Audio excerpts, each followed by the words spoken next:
न मोहब्बत न दोस्ती के लिए वक्त रुकता नहीं किसी के लिए, अपने दिल को दुख यूं न दीजिए जवाने की बेरुखी के लिए, वक्त के साथ चलता रहे यही मुनासिब है आदमी के लिए। आइए, वक्त आ गया है एसिड बेस कॉन्सेप्ट पढ़ने का। इक्विलिब्रियम में हम लोग बात कर रहे थे और बच्चों इक्विलिब्रियम में बात करने चल रहे हैं कैसे देखते हैं एसिड कौन बनेगा, बेस कौन बनेगा, साल्ट कैसे बनेगा। यानी हम लोग पढ़ेंगे ABC एसिड बेस कॉन्सेप्ट। और इस सीरीज में क्योंकि एसिड और बेस को लेके बहुत सारा मतभेद साइंटिस्टों के बीच में ऑलरेडी पहले से ही रहा है।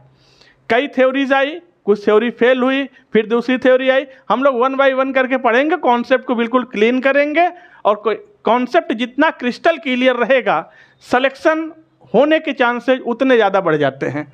तो आइए, सबसे पहली थ्योरी थी आर्हीनियस थ्योरी।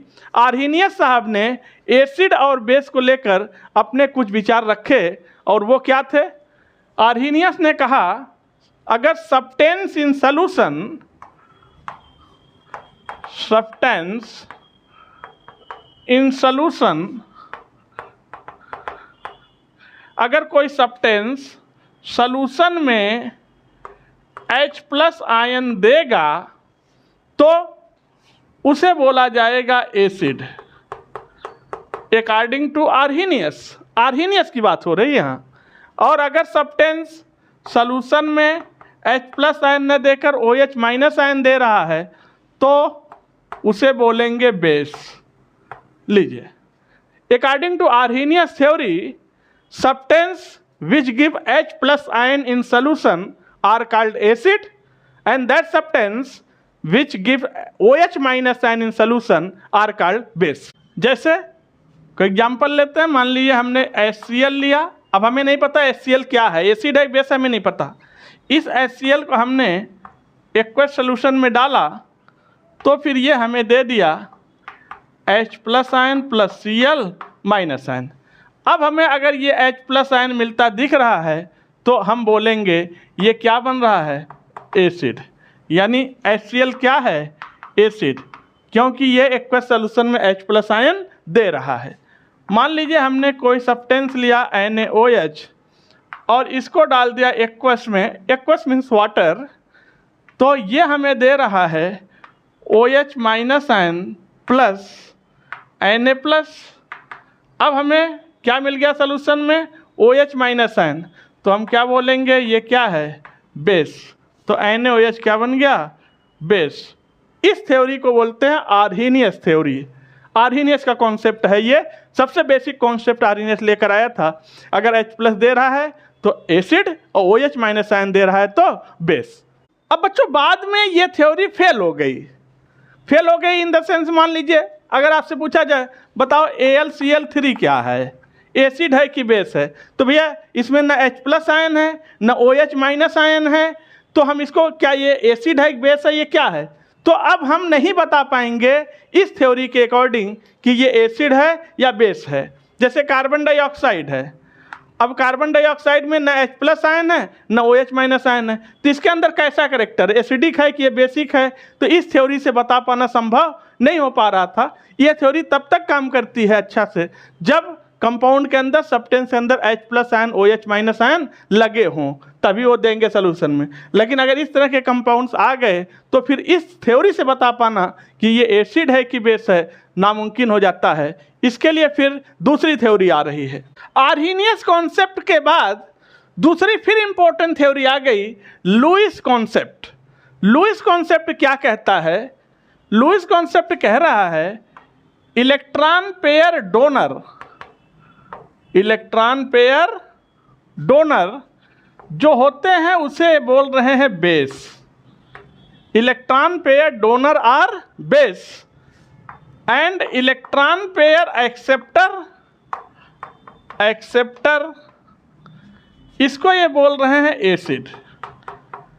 यानी कहने का मतलब जो इलेक्ट्रॉन पेयर डोनेट करेगा वो होगा बेस अकॉर्डिंग टू लुईस, और जो इलेक्ट्रॉन पेयर को एक्सेप्ट कर लेगा वो लुईस के हिसाब से बनेगा एसिड। अब आप कहेंगे सर हम पहचानेंगे कैसे कि इलेक्ट्रॉन पेयर डोनेट करेगा कि एक्सेप्ट करेगा, उसके लिए भी टेक्निक हम बताएंगे, आप बड़े आसानी से पहचान लेंगे। जैसे अगर हम बात करें लुईस बेस की, तो ध्यान दीजिएगा लुईस बेस कौन कौन बनेगा, यानी कौन कौन इलेक्ट्रॉन पेयर डोनेट करेगा। तो हमेशा याद रखिएगा, पहचानने की टेक्निक बता रहे हैं, ऑल निगेटिव आयन। दुनिया में जितने भी निगेटिव आयन्स हैं वो सबके सब लुईस बेस हैं। जैसे F-, H-, Cl-, nitrate minus etcetera, जिसके ऊपर भी निगेटिव चार्ज लग गया, सारे के सारे negative ions electron pair donor होंगे, सारे के सारे निगेटिव आयन्स बेस का काम करेंगे हमें। दूसरा तरीका neutral molecule, neutral molecules in which central atom having lone pair of electron. लीजिए, कोई ऐसा न्यूट्रल मॉलिक्यूल जिसके सेंट्रल एटम के ऊपर लोन पेयर होगा, वो पक्का काम करेगा बेस का, क्योंकि लोन पेयर होगा तो वो आसानी से इलेक्ट्रॉन पेयर डोनेट कर देगा। जैसे अमोनिया क्या है, लुईस बेस। वाटर क्या है, लुईस बेस। अल्कोहल क्या है, लुईस बेस, क्योंकि इन सब पे लोन पेयर है। ईथर क्या है, लुईस बेस। किसी के भी पास अगर लोन पेयर इलेक्ट्रॉन होगा सेंट्रल एटम पर, तो वो हमेशा लुईस बेस का काम करेगा, इलेक्ट्रॉन पेयर डोनेट करेगा अकॉर्डिंग टू लुईस कॉन्सेप्ट। तीसरा पहचानने का तरीका लिगेंड ऑफ एनी कॉम्प्लेक्स। कोई कॉम्प्लेक्स कंपाउंड हो, उसके अंदर जो लिगेंड होते हैं वो हमेशा क्या होते हैं, लुईस बेस। जैसे K4 FeCN6। लीजिए, अब ये तो सेंट्रल मेटल है। साइनाइड क्या है, साइनाइड लिगेंड है, और लिगेंड है तो ये कैसा काम करेगा, लुईस बेस का काम करेगा। कोई भी कॉम्प्लेक्स हो, दुनिया कोई कॉम्प्लेक्स हो, ligand are always work as Lewis base. Next तरीका organometallic compound.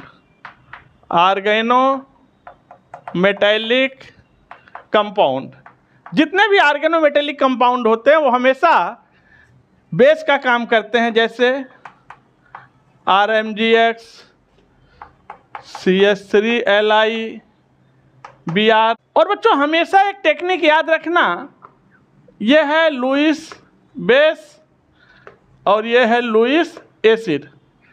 Lewis base electron pair देता है, जो इलेक्ट्रॉन पेयर देगा वो लुईस बेस बनेगा, और जो इलेक्ट्रॉन पेयर लेगा वो लुईस एसिड बनेगा। इसे ऐसे भी बोल सकते हैं, यह है ले बे। आप किसी बड़े आदमी से चंदा मांगने चले जाइए, देगा वो, लेकिन अपनी स्टाइल में देगा, ले बे, और वो बोलेगा ला ले बे ला, ले बे लुईस बेस, ला लुईस एसिड। इस ट्रिक से आप इसको आसानी से याद कर सकते हैं। ठीक, लुईस बेस को तो आपने देख लिया। अब देखिए लुईस एसिड को पहचानने का भी बहुत अच्छा तरीका है। कहते हैं Lewis acid most of non metallic compound, most of non metallic cation, जैसे H+, Cl-, CH3+, इसेट्रा। ज़्यादातर, ऑल नहीं, मोस्ट ऑफ, ज़्यादातर नॉन मेटल के कैटायन काम करते हैं लुईस एसिड का। दूसरा तरीका है neutral molecule central atom having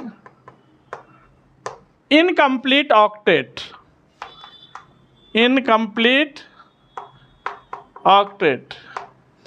ऐसा न्यूट्रल मॉलिक्यूल जिसमें सेंट्रल एटम के पास इनकम्प्लीट ऑक्टेट हो, 2 इलेक्ट्रॉनों की कमी हो।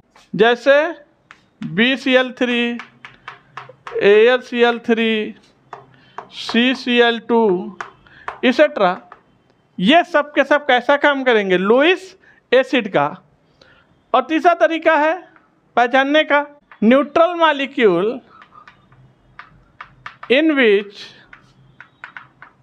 central atom having D orbital, कोई न्यूट्रल मॉलिक्यूल जिसमें सेंट्रल एटम के पास डी ऑर्बिटल हो वो काम करेगा लुईस एसिड का, और साथ ही साथ उसकी सारी वैलेंसी मोर इलेक्ट्रोनिगेटिव एटम से ज्वाइंट होनी चाहिए, जैसे PCl5, POCl3, SiCl4 इसेट्रा, ये सब के सब काम करेंगे लुईस एसिड का।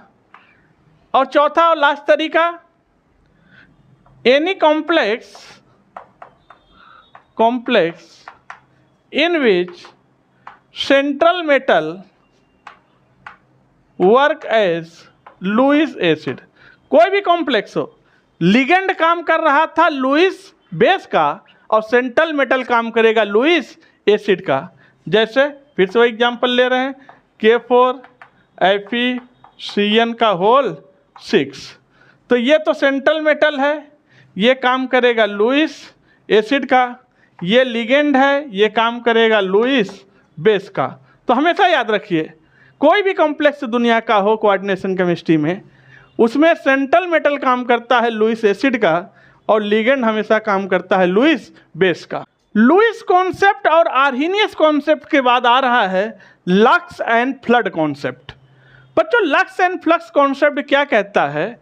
कहते हैं ऑक्साइड आयन डोनर, ऑक्साइड, ये ऑक्साइड है, O-, ऑक्साइड आयन डोनर जो होते हैं वो बेस होते हैं। According to Lux and flux concept, oxide ion donor are base and oxide ion acceptor क्या होते हैं? एसिड। हमेशा याद रखिए, लक्स एंड फ्लड कॉन्सेप्ट ये कहता है जो ऑक्साइड आयन डोनेट करेगा उसे हम बेस मानेंगे, जो ऑक्साइड आयन को एक्सेप्ट करेगा उसे हम एसिड मानेंगे। जैसे ये है SiO2, ये है CaO। तब ध्यान दीजिएगा, यहाँ से ये डोनेट किया तो ये बन गया CaSiO3, ये साल्ट बन गया। क्योंकि आपको तो पता है एसिड और बेस मिलेंगे तो क्या होगा? साल्ट बनेगा। तो SiO2 क्या बन गया? एसिड। क्योंकि ऑक्साइड आयन एक्सेप्टर, इसने ऑक्साइड आयन को एक्सेप्ट किया और इसने ऑक्साइड आयन को दिया, ये क्या बन गया? बेस। तो oxide ion donor are base and oxide ion acceptor are acid. Lowry and Bronsted concept, Arrhenius concept, इसके बाद लुईस एंड बेस कॉन्सेप्ट, इसके बाद लक्स एंड फ्लड कॉन्सेप्ट, और सबसे लेटेस्ट और एडवांस थ्योरी है ये लोरी एंड ब्रोंस्टेड कॉन्सेप्ट। लोरी और ब्रोंस्टेड कॉन्सेप्ट क्या कहता है, एसिड बेस को कैसे क्लैरिफाई करेगा, समझिएगा बात को। कहते हैं according to Lowry and Bronsted concept, proton donor को ये बोल रहे हैं एसिड। प्रोटॉन को ही H+ बोलते हैं केमिस्ट्री में, और H+ है इसीलिए इसे बोलते हैं प्रोटॉनिक कॉन्सेप्ट। प्रोटॉन डोनर एसिड होते हैं और प्रोटॉन एक्सेप्टर को ये थ्योरी मानती है बेस।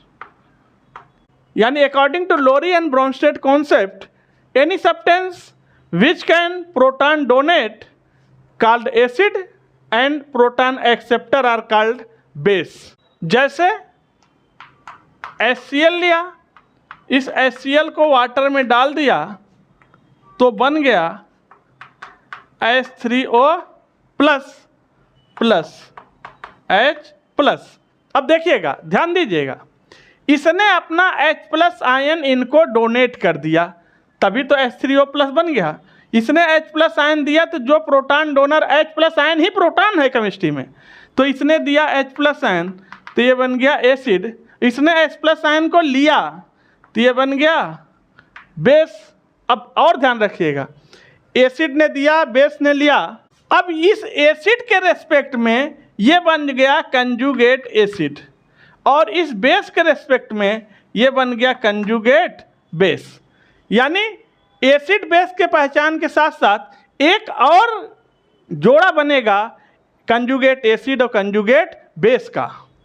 तो जिसने H+ आयन दिया, प्रोटॉन दिया, वो एसिड, जिसने H+ आयन लिया वो बन गया बेस। जैसे अमोनिया है, इसको वाटर में डाल दिया तो बन गया NH4 प्लस अमोनियम आयन, और ये बन गया OH माइनस। तो ध्यान दीजिएगा, देखिए इस बार H plus ion ammonia H plus ion accept किया, अमोनिया ने H प्लस आयन दिया नहीं, H प्लस आयन एक्सेप्ट किया, और H plus ion acceptor, proton acceptor क्या कहलाते हैं? बेस। और तो ये क्या बन गया? एसिड। अब इस बेस के रेस्पेक्ट में सॉल्यूशन में एक एसिड बेस पेयर और आ गया, तो इस बेस के रेस्पेक्ट में बन गया ये कंजुगेट एसिड, और इस एसिड के रेस्पेक्ट में बन गया कंजुगेट बेस। अब आप देखिए, एक चीज़ आपको देखने को मिल रहा होगा इस थ्योरी से कि वाटर तो एक ही है H2O, यहाँ भी वाटर एसिड का भी काम कर रहा है, वाटर बेस का भी काम कर रहा है। इसीलिए वाटर को हमेशा बोला जाता है एम्बीप्रोटिक, यानी वाटर ही एक ऐसा कंपाउंड है, इसी को बोलते हैं लोरी एंड ब्रोंस्टेड कॉन्सेप्ट। वाटर एम्बीप्रोटिक होता है, H प्लस आयन दे भी सकता है, H प्लस आयन ले भी सकता है। इस तरह से आज आपने पढ़ा, एसिड बेस कॉन्सेप्ट को क्लियर किया, आपने देखा आर्हेनियस का कॉन्सेप्ट, आपने देखा लुईस का कॉन्सेप्ट, आपने देखा लक्स एंड फ्लड का कॉन्सेप्ट, और आपने देखा लोरी एंड ब्रोंस्टेड कॉन्सेप्ट। अब एक चीज़ हम लोग आगे पढ़ेंगे इस इक्विलिब्रियम में, जो भी इक्विलिब्रियम का पार्ट सीरीज चल रहा है वीडियो का, एसिड बेस कॉन्सेप्ट कैसे बनाते हैं, यानी कंजुगेट एसिड बेस कॉन्सेप्ट का अगला वीडियो आ रहा है। आप लोग वीडियो को अगर जरा भी आपके लिए इंफॉर्मेटिव रहा हो तो आप वीडियो को लाइक ज़रूर करिएगा, न पसंद आए तो डिसलाइक भी करिएगा, लेकिन कुछ न कुछ ज़रूर करिएगा। चैनल को सब्सक्राइब करिएगा, एक प्यारा सा कमेंट करिएगा। फिर आपसे मिलते हैं नेक्स्ट वीडियो में, तब तक के लिए जय हिंद।